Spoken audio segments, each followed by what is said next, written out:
Everybody quieted down quickly today. Once you're ready to dive into biochemistry.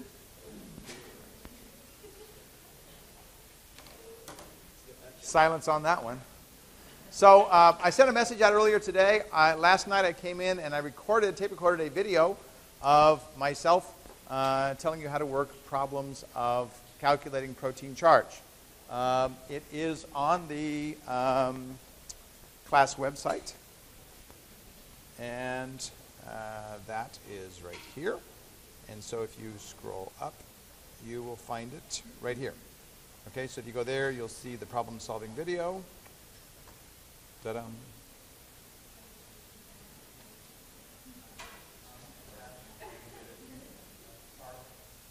Okay, so anyway, if you go there, you'll get that. I don't know what that was. In any event, I also put the transparencies there so you can see the transparencies that I used.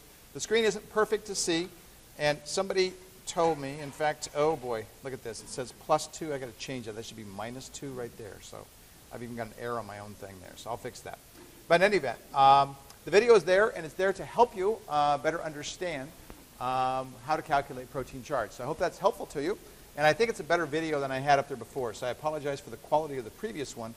One of the problems that we have is that OSU uses a proprietary system for storing video, and they really want us to use that, which is what I had posted up there, and that's why you see the difference between a YouTube video and the OSU video. So I just said, screw OSU, and I went and did my own video. So, okay.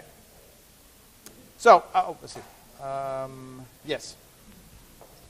All right, so I'm going to finish up talking today about enzymes. We've talked about everything except inhibition. And inhibition is a really important thing to consider with respect to enzymes. Inhibition is something that we are really interested in doing with respect to, for example, drugs to knock out enzymes. All right? A lot of drugs will work as competitive inhibitors of enzymes. We'll talk about what that means in a second. And so understanding how inhibition works is really important to understanding how we manipulate enzymes. Okay? So let's start by talking about competitive and non-competitive inhibition. By the way, there are several different types of inhibition, several different ways in which enzymes can be inhibited. We're going to talk about two, competitive and non-competitive. Okay? These are the two easiest ones to understand. All right. First, competitive inhibition is schematically shown here on the screen. All right? Here is an enzyme. Here is a normal substrate. This is the place where the substrate binds. And by the way, in the song yesterday, you learned a term I haven't given you yet, and I'll give you that term right now. The term is active site. All right? So the active site of an enzyme is the place where the reaction is catalyzed. It's the place where the substrate will bind. Okay? That's what the active site is. And so this substrate has bound to the active site of the enzyme. Okay? You'll notice that we designed it so that you see that they match up nicely. And I hope you remember that they match up nicely as a result of the induced fit that we talked about. So the induced fit has made this thing fitting very possible. A competitive inhibitor, as this scheme shows, is something that looks very much like the substrate. It looks very much like the substrate. It's not the same. So for example, you see this has a flat surface. This guy has something else sticking off of it. But the part that binds to the enzyme looks almost identical, so it can bind to that active site. What a competitive inhibitor does is it binds to the enzyme, but the enzyme can't do anything with it. It can't do anything with it.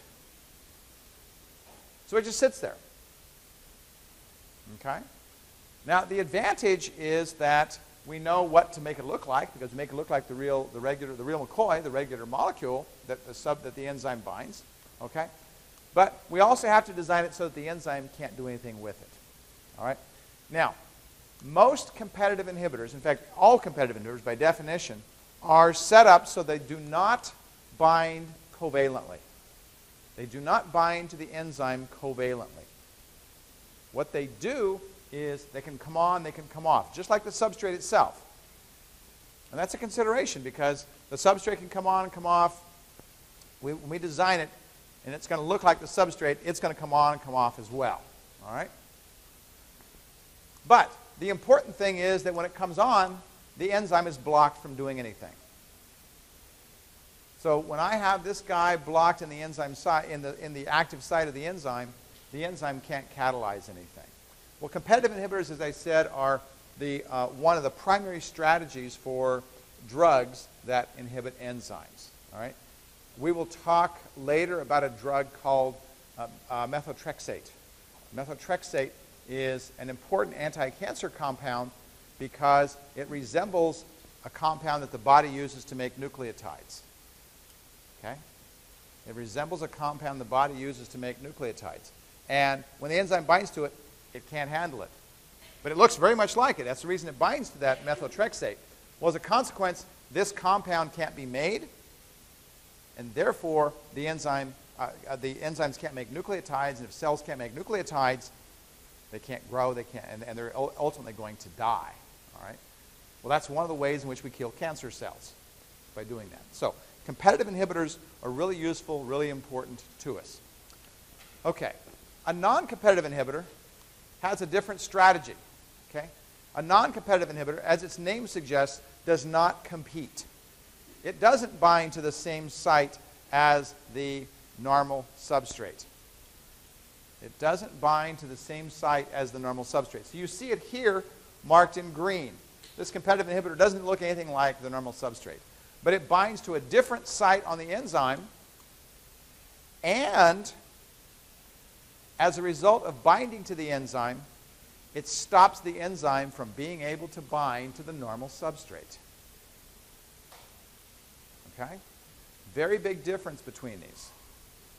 This guy stops the enzyme from basically being able to go through the induced fit. The normal substrate won't bind when the non-competitive inhibitor has bound to the enzyme. Now, these two inhibitors have very different kinds of effects on enzymes. Very different kinds of effects. So I'm going to step you through it.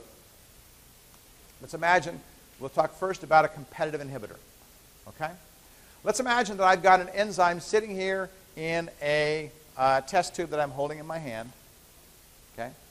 And let's imagine I've got, I don't know, let's say 10,000 enzyme molecules in there. Okay? And let's imagine that I also have 10,000 competitive inhibitors. And let's imagine that I also have 10,000 substrate molecules. I got 10,000 of everything. Okay? What's the likelihood that the enzyme is going to be bound to the competitive inhibitor? 50%. Half the molecules are competitive inhibitor, half of the molecules are substrate, right? So it's 50%. Half of the time it's going to have an inhibitor, half the time it's going to have a normal substrate. Okay? All right. Let's imagine that I have the same setup, but instead of having 10,000 substrates, I have 1,000,000. Okay? Now, we're not going to do the math here, but I can tell you what I've done is I've increased it by 100-fold. I've now made it 100 times more likely that the substrate is going to be bound instead of the inhibitor being bound. Make sense? Okay? Let's imagine that I had 1 billion substrates. In each case, I've got 10,000. I've only got 10,000 of the inhibitor. All right? All I'm increasing is the amount of substrate. I have 1 billion substrates, and I only have 10,000 inhibitors. The likelihood that an inhibitor is going to bind, okay, is 1 in 10,000. It's a very low likelihood that the inhibitor is going to bind because the substrate is going to swamp it. Right? Everybody agree with that? Everybody say, he's nodding his head yes, so I'll nod my head yes. Okay, yes. Yes, that's right. Okay? I'm not fooling you. That's correct. All right? That's 100% correct. Let's think about that plot that we did. Let's go back to the plot that we did last time. We talked about V versus S. All right? Forget all the words on there. Here's V versus S. What happened as we got up over here? We saturated the enzyme. And how do we saturate the enzyme? By adding a lot of substrate, right? We reached a point of Vmax. Let's imagine that we're doing the same thing now and we've got a competitive inhibitor. at low concentrations of substrate, you told me it was more likely the inhibitor was going to bind to the enzyme, right? It was a 50-50 chance to start. The more substrate we added, but we kept the same amount of inhibitor, we start seeing that we start low, but now it starts catching up, catching up, catching up, catching up, catching up, catching up, and eventually it catches up here because I've got 10,000 times as much substrate as I have inhibitor. I can't tell the difference between 9,999 and 10,000. In essence, what I'm telling you is the Vmax will not change for a competitive inhibitor because they're competing for the same site, and therefore, if I start dumping in tons of substrate, the substrate's going to win. It's a numbers game because they're competing for the same site. Make sense? I see some frowns. You're frowning. Does it matter if one has a greater affinity for the enzyme? Very good question. Does it matter if one has a greater affinity for the enzyme?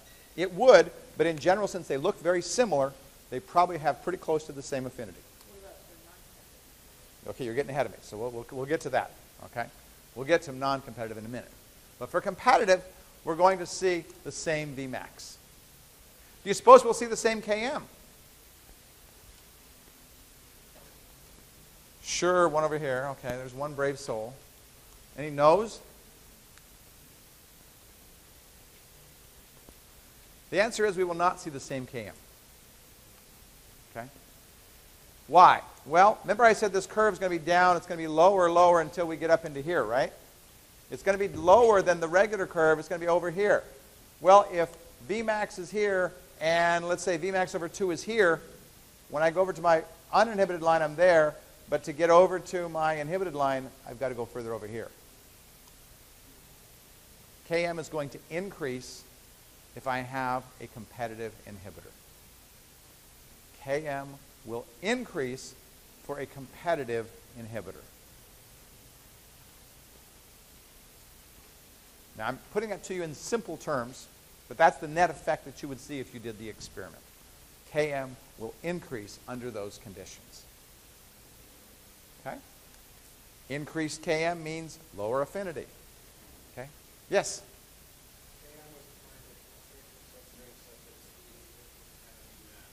That's correct.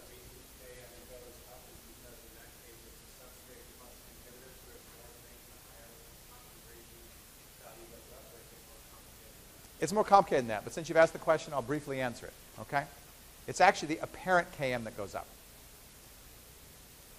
If I had over here 50% velocity, I only have 50% of the enzyme that's engaged in doing things, right? I don't have 100% like I have up at the very top. So it's easier for the inhibitor to knock that 50% down further, and I see the effect. Make sense? But I don't see that with 100%, because like I said, I can't see the difference between 10,000 and 9,999, but I can see the difference between 50% and 40%. Okay. Good question, though. Okay, let's talk about non-competitive inhibitors. Is this what she's thinking of down here? So we'll do that. Let's talk about non-competitive inhibitors. All right? Oh, that's blah, blah. And that's blah, blah. I'll come back to that. Okay. Let's talk about non-competitive. Non-competitives are right here. All right? Now, the non-competitive is not competing. That tells us, first of all, one very important thing. It doesn't matter how much substrate I add, because they're not competing for the same site. I'm going to see different things going on. I'm going to see different things going on. Let's imagine, if you will, that I had the situation that I talked about before. I had 10,000 molecules of enzyme. I had 10,000 non-competitive inhibitors. And I had 10,000 molecules of substrate. How many enzymes are going to be bound to substrate? 0. 0. Because if I have a one-to-one relationship for this guy to this guy, every time one of these guys binds, this can't bind. The non-competitive inhibitor is going to win. Let's say that I go to a billion molecules of substrate. What's going to happen? Exactly the same thing. Exactly the same thing. I will have knocked out all the enzyme because I've got 10,000 molecules of inhibitor, and I've got 10,000 molecules of enzyme, and it doesn't matter how much substrate I put in there, I've knocked out the enzyme.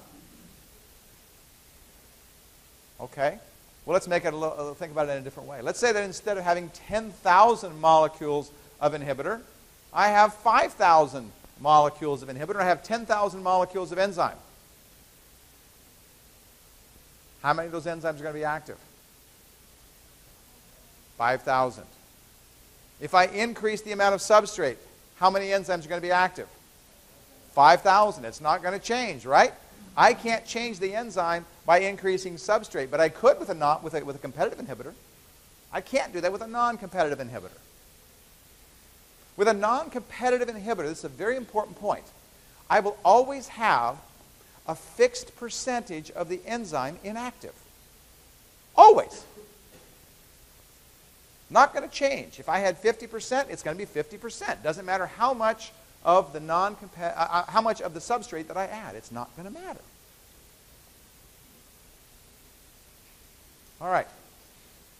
What did I say about Vmax yesterday? Was Vmax a constant for an enzyme? The answer was no. What did it depend upon? The concentration of enzyme, right? The concentration of enzyme. What I've just told you is I've added an inhibitor that has reduced the concentration of enzyme. What's going to happen to the Vmax when I measure it? It's going to decrease.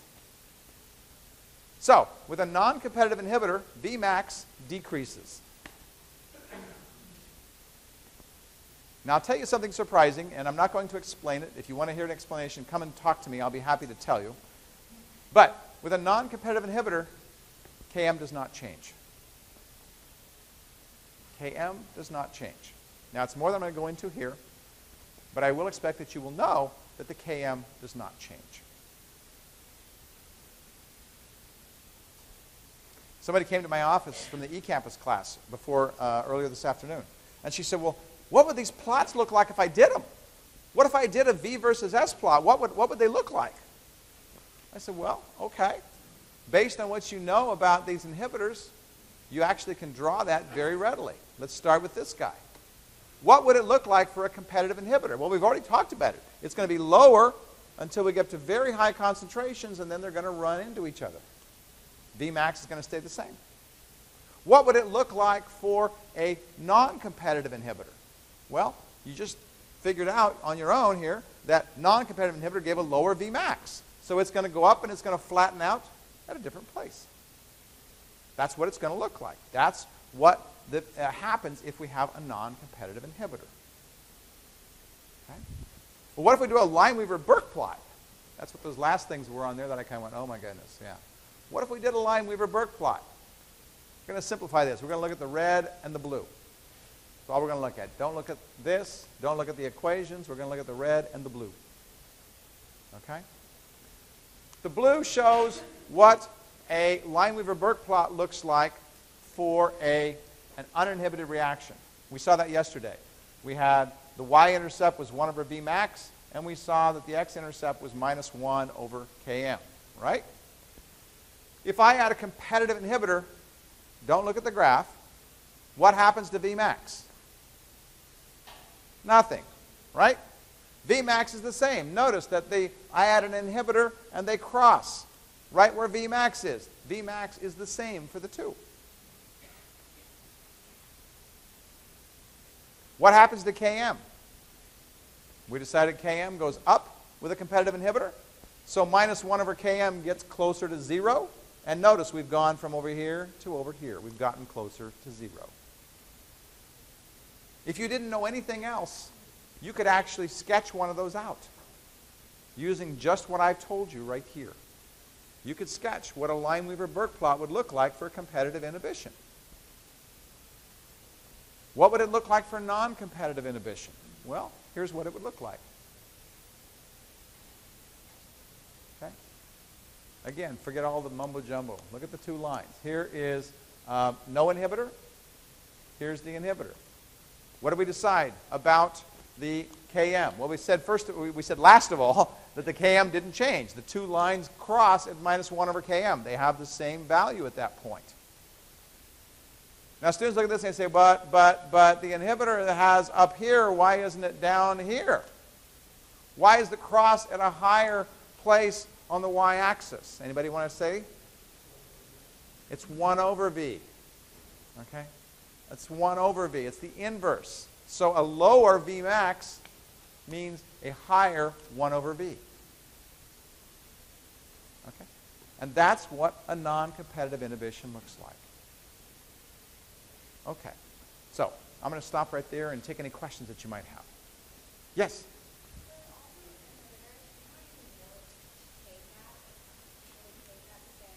Good question. It's actually a more complicated question than probably you want to think about. But I will tell you that if we were to do kcat, this is a question I asked my 450 class. Okay? If we were to determine kcat, there's really 2 ways that we could do it. One way we could do it, it would tell us that kcat doesn't change at all. And one way we would do the calculation would show that kcat decreases with these. Yeah. And you're probably wondering, wow, biochemistry is really variable, isn't it? Okay. Well, the answer is that, remember, kcat is measured by taking the Vmax and divided by the concentration of enzyme. If we use the concentration of enzyme and we don't take into account how much is inhibited, okay, we will see the kcat decrease. But if we take into account how much is actually inhibited at a given concentration, then the kcat stays the same. Because the actual concentration of active enzyme versus just total concentration of enzyme. Does that make sense? Good question. You guys are thinking about this stuff. It's good. Okay. That's a good place to stop. That's a good place to stop for our exam also. So the exam will cover right through, right there. Right through, right there. I'll make a note of that on the highlights also when I post the highlights this evening. Okay. Well, we've talked about enzymes. We've talked about how enzymes work. Now we're going to talk about how to control them. Because I gave you the sort of mental image yesterday of driving a Maserati to Fred Meyer. Probably was going to have some problems. And that tells us that we need to control enzymes. One of the mechanisms I talked about yesterday was allosteric control. Allosteric control happens when a small molecule binds to an enzyme and affects its activity. That's what allosteric control is all about. A small molecule binding to an enzyme and affecting its activity. Okay? Now, I'm going to spend some time talking about strategies of doing this. I mentioned one of them yesterday, and it actually related to this enzyme right here, ATCase, the enzyme I showed you yesterday. Let's take a look at this, all right? Now, there's a whole bunch of stuff on there that you're not going to memorize. All right? You're not going to memorize. I don't even care if you know what the reaction is that this enzyme catalyzes, because for our purposes right now, it's not really important. What's important is what's going on up here. Okay? ATCase stands for Aspartate Transcarbamoylase. No, you don't need to know that. Okay? Big mouthful of a name. It combines carbamoyl aspartate and carbamoyl phosphate and aspartic acid to make this molecule over here. You don't need to know that. Okay? It wouldn't hurt if you know that it uses aspartate as one of its substrates, because we'll talk about that in a little bit. But nothing else on here in terms of reactions you need to know. Well, why do I show you this slide? I show you this slide because it shows the beginnings of a pathway. I talked about a pathway yesterday, and I talked about how a pathway was like a road, a highway. And each enzyme was like a stop sign on that highway. All right? What you see is here's the first reaction of the pathway. There's another enzyme that's not listed there. There's another enzyme that's not listed there. And you notice it says a series of reactions. To go from here down to here takes 10 steps. 10 steps. The end product of this pathway is a nucleotide. The nucleotide cytidine triphosphate. We use that to make RNA. Okay? We use cytidine triphosphate, or CTP, to make RNA. Well, so what? Well, this pathway is really important. Cells, as we will talk later in the term, are paranoid about making too many nucleotides. If they make too many CTPs and not enough ATPs, or if they make too many or not enough CTPs and too many GTPs, they have an imbalance. An imbalance is deadly for cells because it actually leads to mutation. So cells have elaborate controls to make sure they don't make too many of any nucleotide. You're going to see one of the controls right now. We'll talk about the others later. One of the controls is that this enzyme is allosterically regulated. Okay? One of the allosteric regulators is the substrate, aspartate. And this is something that you should know about it. Aspartate will allosterically activate the enzyme. It will turn it on. It's not unlike where we had hemoglobin.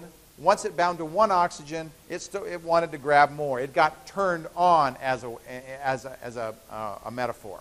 Okay? When aspartate concentration is high, it binds to one of the subunits of ATCase and activates it. It turns it on. Okay?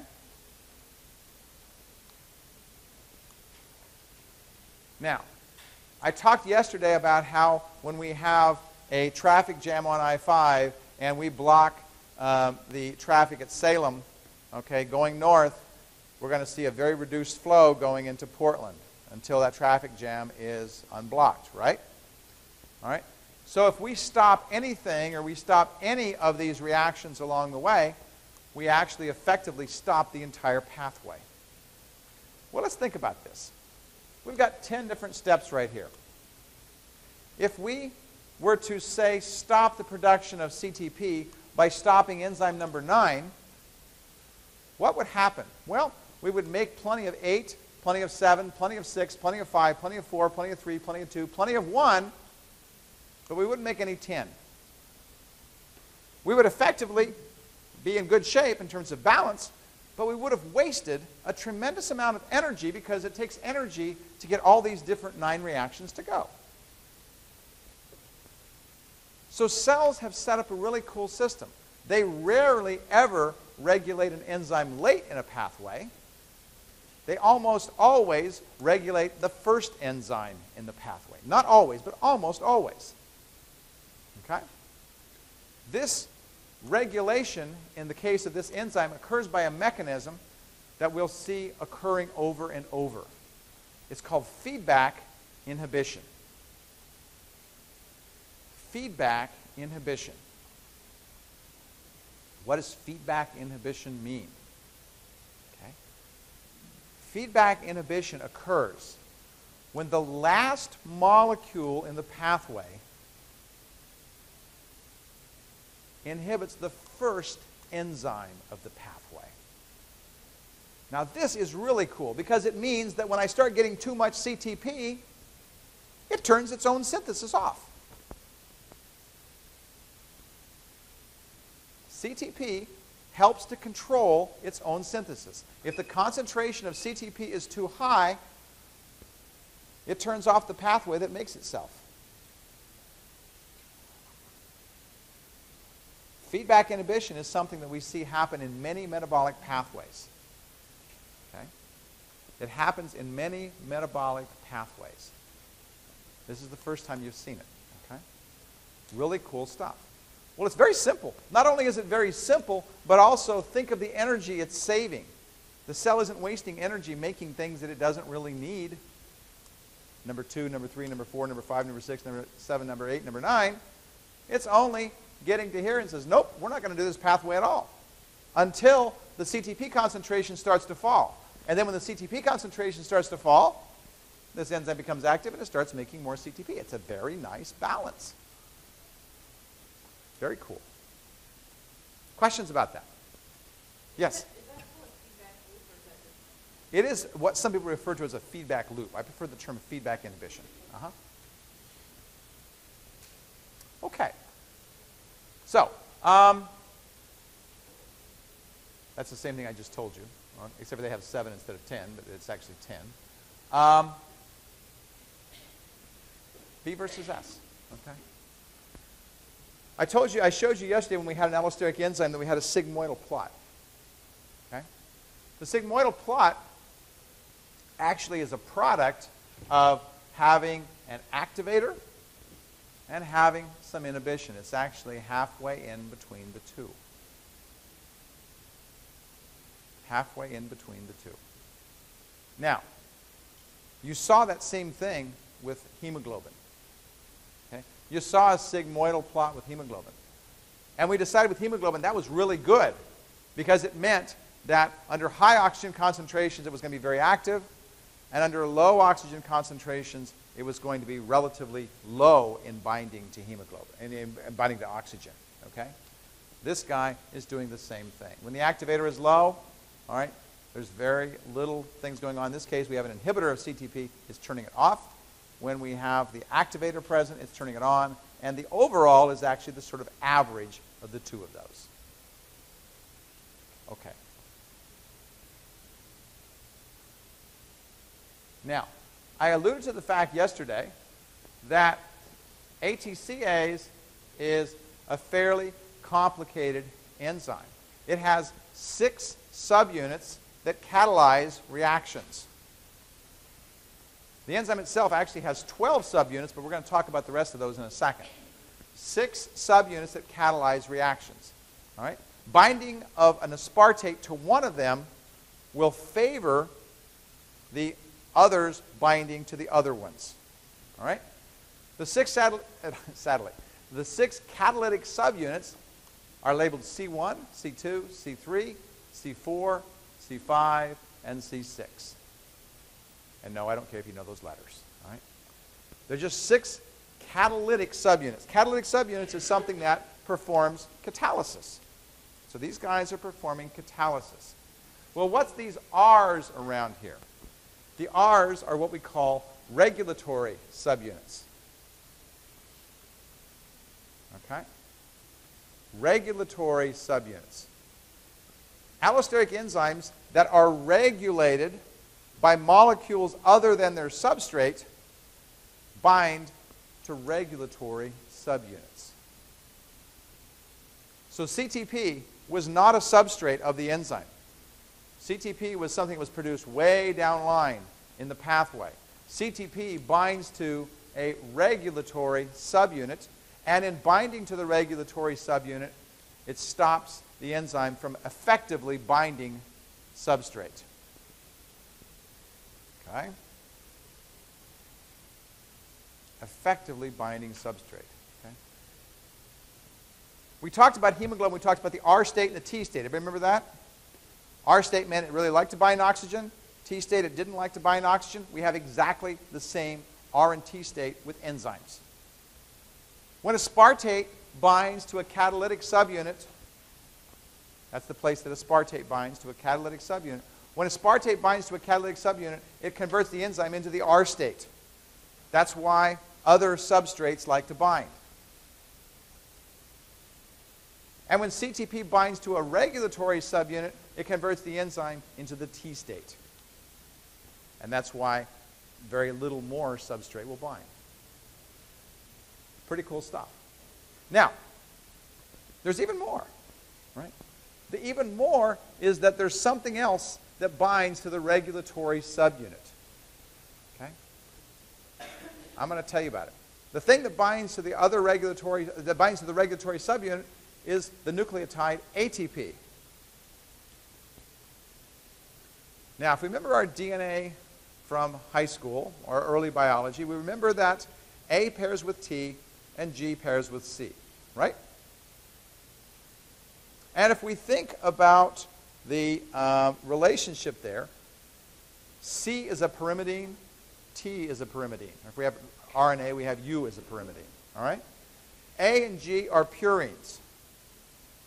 Okay? Why am I telling you this? Well, base pairing is pretty important. One of the reasons that we don't want to get too much of an imbalance is if we start dumping too much of something in there, the base pairing actually doesn't work as well. That's why mutation happens. Great bumper sticker, right? Mutation happens. My $1 million, one laugh over here. He's going to get an A, okay? Everybody else is going to flunk. Okay. Right. He's really smiling now. All right. Okay. ATP, all right, is a purine. ATP is complementary to a pyrimidine. This pathway that we're trying to control is the synthesis of pyrimidines. Now, I want you to think about this. If pyrimidine concentrations are high and I want balance, all right, I've already showed you that pyrimidines can turn themselves off by the fact that CTP binds and turns itself off. What if pyrimidine concentrations are low compared to purines?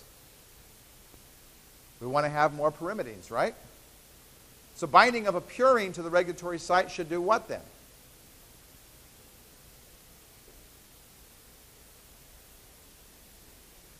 Nobody knows? What's that? It's going to activate it. Because the balance is off. Purines are saying, whoa, there's too many of me, make some more pyrimidines to bring it up. So binding of ATP to the regulatory site of ATCase activates the enzyme. It flips it into the R state. Binding of CTP to the regulatory subunits causes it to flip to the T state. And binding of aspartate to the catalytic subunit causes it to flip into the R state. Cool stuff. Questions about that?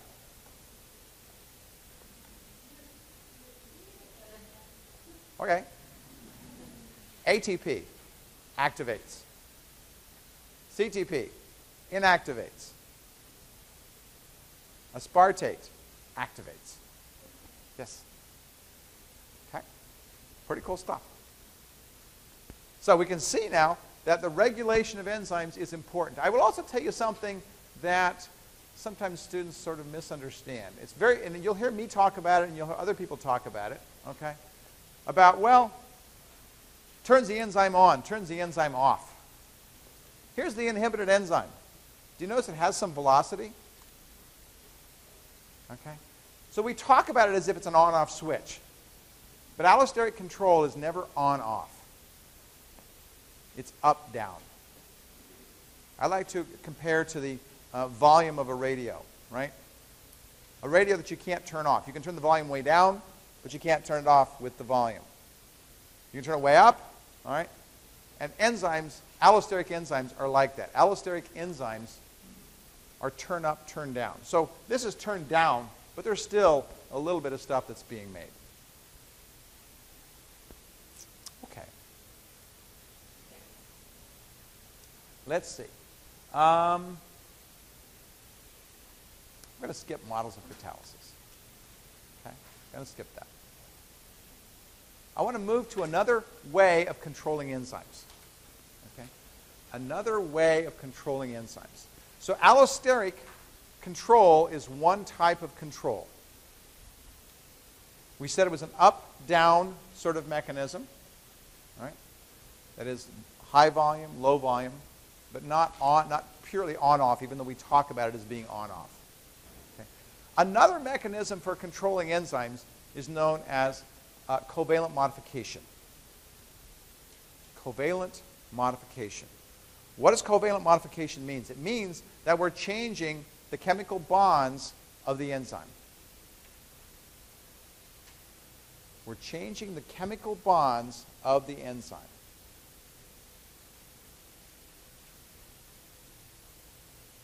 Everybody with me? This can happen in a variety of ways. It can be by putting something onto the enzyme. It can be by taking something off of the enzyme. And it can be by even breaking pieces of the enzyme. It's the three things that can happen in covalent modification. Okay? Let's talk about putting on and taking off first. Okay? Phosphorylation is a type of covalent modification. Phosphorylation, as its name implies, involves adding a phosphate to an amino acid, or more than one amino acid, in a protein. adding a phosphate to at least one amino acid in a protein. There are 3 primary targets of phosphorylation inside of proteins. All right? One is serine. Serine has a side chain of an OH. A phosphate can readily be attached to that OH to make something like you see on the right. Okay? Now I'm going to show you the modifications, then I'm going to come back and talk about why they're important. All right? Here's another one. Threonine. Threonine is very closely related to serine. It has 1 extra carbon, but it also has an OH. All right? And again, that OH is the target for putting a phosphate on. And you'll notice that the source of the phosphate is ATP. This is true in every case. ATP donates the phosphate to make this happen, and we're left behind with ADP. Okay? The third amino acid that's a target is tyrosine. Tyrosine's right here. And again, tyrosine has a common theme. It's got an OH there. Okay? The OH is the target. Now, yes? Is that when I change the polarity of the... Absolutely. So you're getting ahead, you're right on target with where I'm going next. What I've just done is I've changed, in each case, I've changed the side chain of an amino acid from neutral charge to something that's got 1, 2 negative charges. That's a big change in a protein, because we know that charge affects things. This now might be attracted to a positive charge somewhere in the protein. It might be repelled by a negative charge somewhere in the protein. That is likely going to somehow change that protein shape very slightly. And what I hope you've learned from what I've said so far is that changing protein shape changes protein function.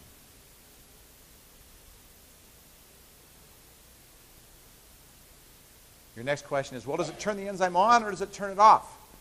And the answer is, it depends on the enzyme. Some enzymes get turned on or activated by phosphorylation. Other enzymes get inactivated by phosphorylation. Okay? I always like to say that cells are control freaks. One of the reasons that they're doing what I'm describing to you here is they're controlling enzymes. We've seen the need to control enzymes, right? If they don't control enzymes, they're in trouble. Okay? So they're going to control enzymes as much as they can.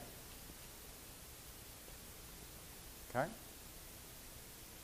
Putting phosphates on gives the cell some control over an enzyme. But cell never wants to be out of control. What if I put that phosphate on that enzyme and now the enzyme is very active? How do I turn it off?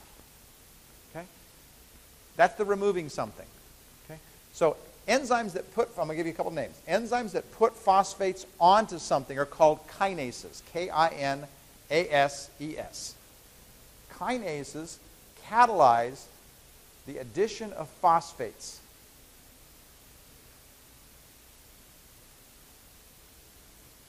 The removal of phosphates, which is the opposite thing, and yes, cells do that, the removal of phosphates is catalyzed by enzymes known as phosphatases. I'll spell it for you. P-H-O-S-P-H-A-T-A-S-E-S. Phosphatases. Okay? Cells really are control freaks. They want to control what goes on. They want to control when something comes off. So if an enzyme is inactivated by phosphorylation, the cell can activate it by taking the phosphate off. They can have it both ways. It's really cool. So they have very good control over the things that they want to make. Questions about that?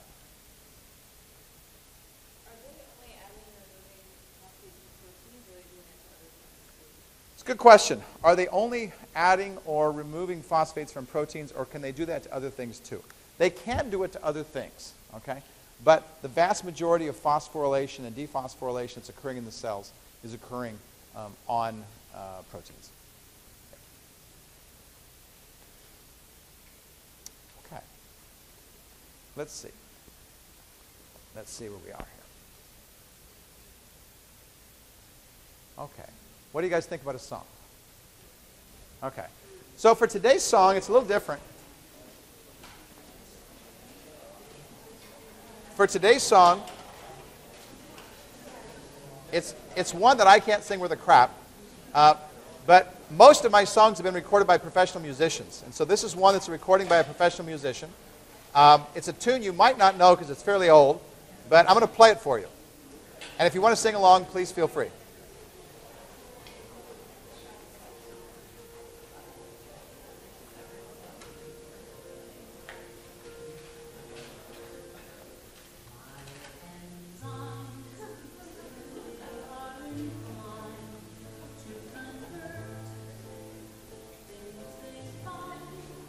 You can sing.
We haven't talked about this.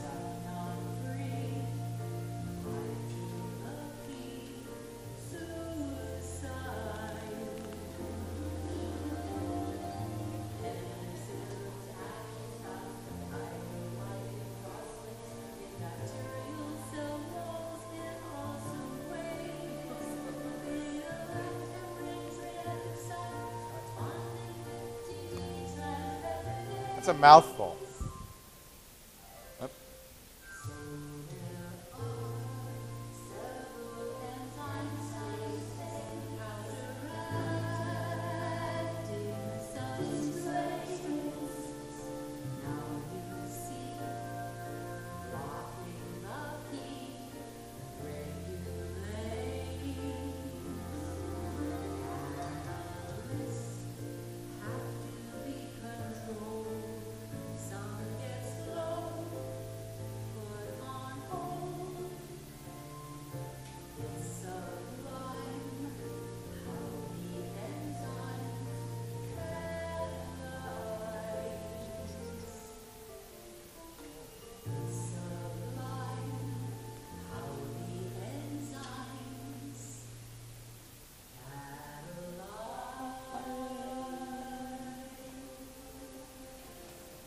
Okay, good enough. See you guys tomorrow.